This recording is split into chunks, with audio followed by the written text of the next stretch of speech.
Well, it's strange that the first 4th King's Scottish Light Infantry, which was a territorial army, happened to be at their 2 weeks annual camp when World War I broke out in 1914.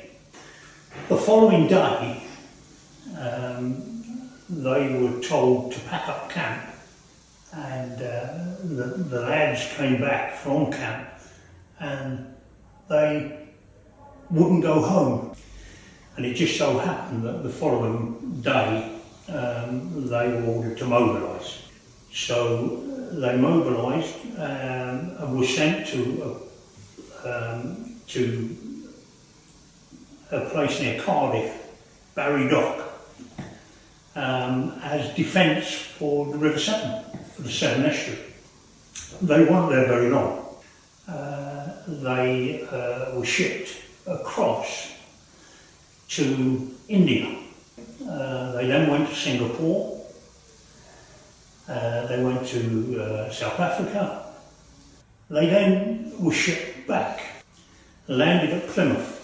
The very next morning they were shipped to Southampton and straight across to France. They served in various, they served in the 3rd Battle, they served at the 2nd Battle of Passchendaele, various other conflicts. And then they arrived at the base of the hill of Blimey, and they were designated as Reserve Counter-Attack Battalion. The battalion strength when they arrived in France was 1,100. By the time they arrived at the base of Blimey Hill, they were down to 200. They were shelled, and they were shelled with gas, but the casualties were relatively small, and they were then shelled by high explosive.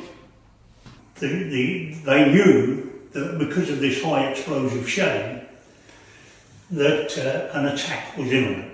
They could see up the hill, they could see the Staffs and the Cheshires retreating, and the Staffords and Cheshires held at the base of the hill.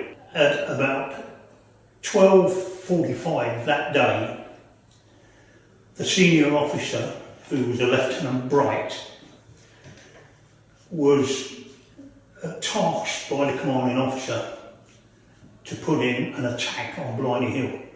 And they got out of their trenches and they advanced under extreme heavy fire until they met up with the Staffords and Cheshires at the base of the hill, and they attacked up the hill absolutely magnificently. They took the hill, they captured a machine gun, they captured an officer and 39 other ranks. Fortunately, the Germans didn't counterattack, because if they had, the battalion would have been wiped out. While they were there, the French general, who was commanding that complete sector, sent up 15 medals of the Croix de Guerre. So that action happened on the 6th of June. On the 4th of September, that same year, the battalion was informed that they had been awarded the French honour of the Croix de Guerre with Palm, and it was awarded unusually to a complete battalion. And that Croix de Guerre, strangely enough, was attached to the original camp flag. It's the only part of that flag that survived the 1992 fire. And it's strange that the only part of that flag that exists is the part with that Croix de Guerre.